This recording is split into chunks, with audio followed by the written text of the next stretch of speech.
और अब आपको तस्वीरें दिखाते हैं उस नई संसद की जो मेड इन इंडिया है और मेक इन इंडिया है। वो तस्वीर जो अपने आप में बेहद भव्य है। दरअसल 28 मई को उद्घाटन होना है।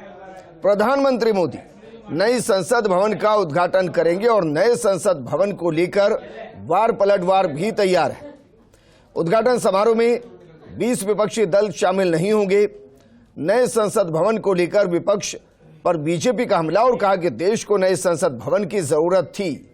नए संसद के उद्घाटन समारोह में विपक्ष शामिल हो और ये तस्वीरें आपको दिखा रहे हैं नए संसद भवन की।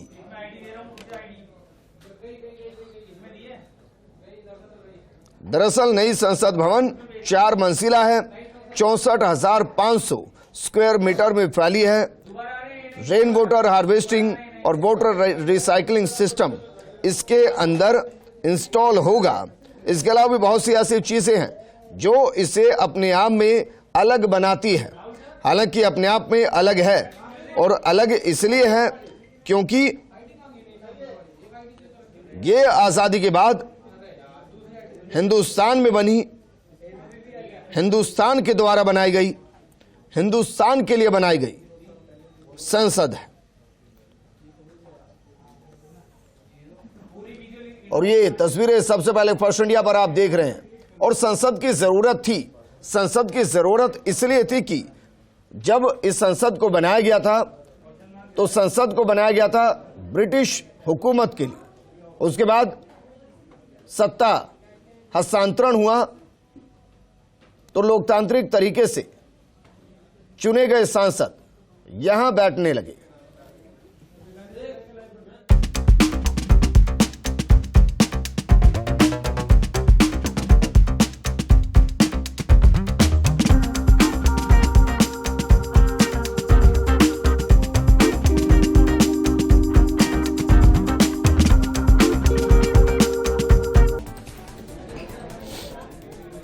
और इसकी अनेकों खूबियां हैं।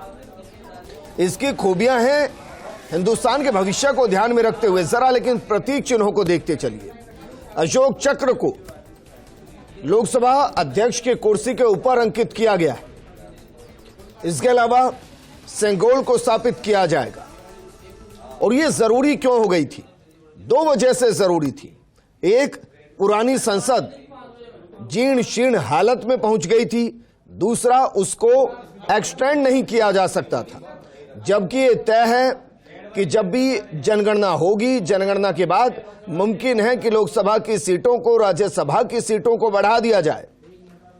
क्योंकि अभी सीधे तौर पर देखा जाए तो 18 लाख के आसपास लोगों पर एक सांसद प्रतिनिधित्व करता है। और इस हिसाब से सांसदों की संख्या बढ़ना लगभग तय है। और यही वजह है कि जो नए संसद भवन को तिकोने आकार में बनाया गया है, इसमें लोकसभा में 888 और राज्यसभा में 384 सदस्यों के बैठने का इंतजाम है। जबकि वर्तमान स्थिति में जो लोकसभा है, जो गोलाकार है, उसमें 255 के आसपास राज्यसभा में बैठ सकते हैं और 545-552 के आसपास लोकसभा में बैठ सकते हैं। इस लिहाज से इस संसद की जरूरत देश को थी। भवन में भारत की लोकतांत्रिक विरासत को दर्शाया गया है। एक भव्य संविधान कक्ष बनाया गया है। इसके अलावा संसद सदस्यों की सुविधा के लिए इसमें एक लाउंज है, एक लाइब्रेरी है, कैंटीन है, समिति कक्ष है और पार्किंग है। नए संसद भवन में 3 प्रमुख प्रवेश द्वार बनाए गए हैं और उनके नाम अपने आप में ये बताते हैं कि हिंदुस्तान की संस्कृति को किस तरीके से इस नई संसद में प्रदर्शित किया गया है। जो 3 द्वार बनाए गए हैं, उन 3 द्वारों में एक द्वार है ज्ञान द्वार, क्योंकि यहां से हिंदुस्तान को कानून मिलते हैं और इसलिए ज्ञान द्वार एक द्वार का नाम रखा गया। दूसरा द्वार का नाम है शक्ति द्वार, क्योंकि ये जो संसद होगी ये हिंदुस्तान की शक्ति को प्रदर्शित करेगी।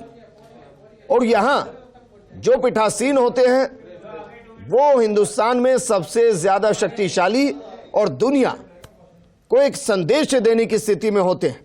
और इसलिए एक द्वार का नाम रखा गया है शक्ति द्वार, जबकि तीसरे द्वार का नाम रखा गया है कर्म द्वार, क्योंकि यहां से जो कर्म निर्धारित होंगे, जो योजनाएं निर्धारित होंगी, जो परियोजनाएं निर्धारित होंगी, जो पॉलिसीज एग्जीक्यूट होंगी, वो दरअसल हिंदुस्तान की तस्वीर को बदलेंगी, भविष्य की नींव रखेंगी और भविष्य के सुनहरे सपने को पूरा करेंगी।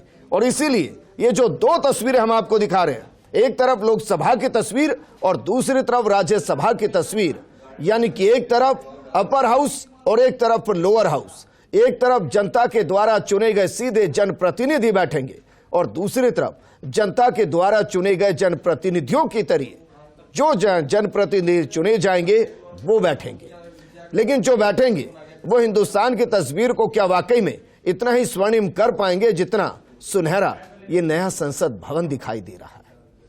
28 मई को हिंदुस्तान के लिए यह संसद भवन समर्पित होगा।